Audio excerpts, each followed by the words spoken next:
नमस्कार, मैं हूं शारदा जायसवाल। आप देख रहे हैं 24 न्यूज। आइए एक नजर डालते हैं देश और दुनिया की तमाम बड़ी खबरों पर। लोकसभा चुनाव 2024 में एनडीए को मिला जनादेश। चुनावी नतीजों के फाइनल आंकड़े किए गए जारी। बीजेपी और एनडीए ने जीती 292 सीटें, जबकि इंडिया गठबंधन के खाते में आई 234 सीट। प्रधानमंत्री नरेंद्र मोदी तीसरी बार पीएम पद की लेंगे शपथ। उत्तर प्रदेश में राहुल गांधी और अखिलेश यादव की जोड़ी का चला जादू। यूपी में इंडिया गठबंधन ने 43 सीटों पर दर्ज की जीत, जबकि एनडीए के खाते में आई 36 सीटें। 37 सीट जीतकर राज्य में सबसे बड़ी पार्टी बनी समाजवादी पार्टी। राहुल गांधी ने जताया यूपी की जनता का आभार। महाराष्ट्र में लोकसभा चुनाव में काफी पीछे रह गया एनडीए। महाराष्ट्र में इंडिया गठबंधन ने 30 सीटों पर लहराया जीत का परचम। एनडीए के खाते में आई 18 सीटें। कांग्रेस ने सबसे अधिक 14 सीटों पर दर्ज की जीत। देवेंद्र फडणवीस ने ली बीजेपी के हार की नैतिक जिम्मेदारी, साथ ही की इस्तीफे की पेशकश। आर्थिक राजधानी मुंबई की सभी 6 लोकसभा सीटों के नतीजे जारी होने के बाद दिखा उद्धव ठाकरे गुट कदम। 4 में से 3 सीटों पर लहराया जीत का परचम। उत्तर पश्चिम सीट में शिवसेना यूबीटी के उम्मीदवार अमोल कीर्तिकर सिर्फ 48 वोटों से हारे चुनाव। थाने और कल्याण लोकसभा सीट पर शिवसेना शिंदे गुट ने लहराया जीत का परचम। थाने से नरेश महास्के और कल्याण से डॉक्टर श्रीकांत शिंदे ने दर्ज की बड़ी जीत। इसी के साथ ही कल्याण लोकसभा सीट से श्रीकांत शिंदे ने लगाई जीत की हैट्रिक। पिता और महाराष्ट्र के मुख्यमंत्री एकनाथ शिंदे ने दी जीत की बधाई। लोकसभा चुनाव के नतीजे सामने आने के बाद महाराष्ट्र में बीजेपी का मंथन। मुंबई में भाजपा की कोर कमेटी की हुई बैठक। डिप्टी सीएम देवेंद्र फडणवीस, प्रदेश अध्यक्ष चंद्रशेखर बावनकुले, आशीष शेलार और सुधीर मुनगंटीवार समेत तमाम बड़े नेता रहे मौजूद। लोकसभा चुनाव के नतीजे सामने आने के बाद शिवसेना यूबीटी के नेता संजय राउत का पीएम मोदी पर हमला। कहा, खुद को भगवान मानने वाले मोदी की हुई हार। मोदी सरकार और मोदी की गारंटी को देश की जनता ने किया फेल, इसलिए बहुमत से दूर रह गई बीजेपी। शिवसेना यूबीटी के नेता संजय राउत का बड़ा दावा। कहा, देश में नहीं बनेगी एनडीए की सरकार। चंद्रबाबू नायडू और नीतीश कुमार के सहारे सरकार बनाने की बीजेपी की कोशिश होगी फेल। भारतीय जनता पार्टी की स्टार महिला नेताओं को लगा झटका। लोकसभा चुनाव में स्मृति ईरानी, नवनीत राणा और पंकजा मुंडे को मिली हार। बीड सीट से पंकजा मुंडे सिर्फ 6000 वोटों से रह गई पीछे।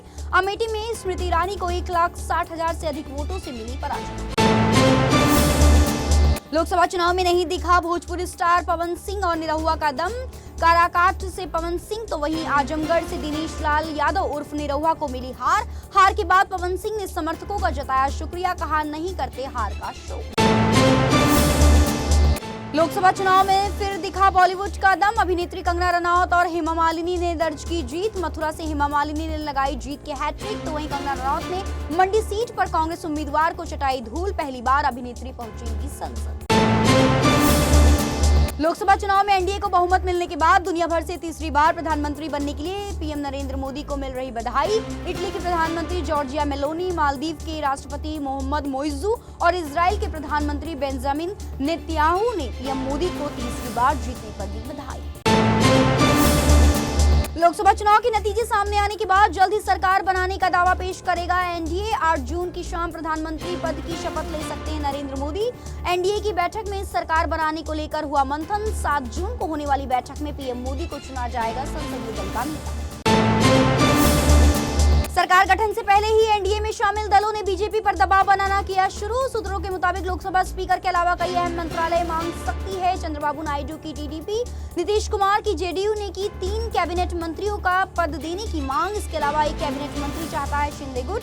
चिराग पासवान और जीतन राम मांझी भी कर सकते हैं कैबिनेट की मांग। लोकसभा चुनाव के साथ ही ओडिशा और आंध्र प्रदेश में हुए विधानसभा चुनाव के नतीजे भी आए सामने। ओडिशा में पहली बार लहराया भगवा। बीजेपी ने 78 सीटों पर दर्ज की जीत। आंध्र प्रदेश में टीडीपी को मिला प्रचंड बहुमत। राष्ट्रपति भवन पहुंचे प्रधानमंत्री नरेंद्र मोदी ने अपने पद से दिया इस्तीफा, जिसे राष्ट्रपति द्रौपदी मुर्मू ने कर लिया स्वीकार। इसी के साथ ही पीएम मोदी की सिफारिश पर 17वीं लोकसभा हुई भंग। 18वीं लोकसभा के लिए जल्द होगा नई सरकार का गठन। पटना से दिल्ली आ रही विमान में एक साथ बैठे नजर आए नीतीश कुमार और तेजस्वी यादव, जिसको लेकर कयास हुए तेज। फ्लाइट के अंदर तेजस्वी यादव ने सीएम नीतीश कुमार का लिया हालचाल। दरअसल दिल्ली में इंडिया और एनडीए की बैठक में शामिल होने के लिए आए थे दोनों नेता। लोकसभा चुनाव में पूर्व भारतीय क्रिकेटर यूसुफ पठान ने दर्ज की शानदार जीत। पश्चिम बंगाल की बहरामपुर सीट पर टीएमसी की टिकट पर लड़े थे चुनाव। यूसुफ पठान ने अपने निकटतम प्रतिद्वंदी और कांग्रेस के दिग्गज नेता अधीर रंजन चौधरी को 85,000 से ज्यादा अधिक वोटों से हराया। लोकसभा चुनाव में अयोध्या की फैजाबाद सीट पर बीजेपी की हार पर भड़के रामायण के लक्ष्मण सुनील लहरी सोशल मीडिया पर अयोध्या वासियों को बताया कचप्पा। कहा, राम मंदिर के निर्माण के बावजूद भी अयोध्या के लोगों ने बीजेपी के साथ किया विश्वासघात। दरअसल फैजाबाद सीट से भाजपा नेता लल्लू सिंह को मिली है हार। लोकसभा चुनाव में मध्य प्रदेश में बीजेपी ने शानदार प्रदर्शन करते हुए सभी सीटों पर दर्ज की जीत। कांग्रेस का किया सफाया। दिग्गज नेता शिवराज सिंह चौहान और केंद्रीय मंत्री ज्योतिरादित्य सिंधिया ने दर्ज की जीत, जबकि कांग्रेस के नकुल नाथ और दिग्विजय सिंह को मिली हार। राजधानी दिल्ली के लाजपत नगर स्थित I7 हॉस्पिटल में लगी भीषण आग। मौके पर पहुंची दमकल की 16 गाड़ियों ने घंटों की कड़ी मशक्कत के बाद आग पर पाया काबू। आग की घटना में कई लोगों के प्रभावित होने की खबर। गर्मियों की छुट्टी के चलते ट्रेन में होने वाली भीड़ को देखते हुए पश्चिम रेलवे ने किया बड़ा ऐलान। मुंबई से दिल्ली के बीच नई स्पेशल ट्रेन चलाने का किया ऐलान। मुंबई के बांद्रा टर्मिनस से ट्रेन की होगी शुरुआत। चुनावी नतीजे के अगले दिन बिहार की राजधानी पटना में दिन दहाड़े हुई गोलीबारी। अपराधियों ने 2 युवकों को मारी गोली, जिसमें एक की हुई मौत, एक की हालत गंभीर। फायरिंग के बाद इलाके में मचा हड़कंप। नहीं थम रहा है हवाई जहाज को बम से उड़ाने की धमकी देने का सिलसिला। एयर इंडिया, इंडिगो, विस्तारा और आकाशा के बाद अब एयर कनाडा की फ्लाइट को बम से उड़ाने की मिली धमकी। दिल्ली से टोरंटो जाने वाली एयर कनाडा फ्लाइट AC-43 को मिला बम की धमकी वाला ईमेल। अमेरिका और वेस्ट इंडीज में खेले जा रहे T20 विश्व कप में आज से अपने अभियान की शुरुआत करेगी टीम इंडिया।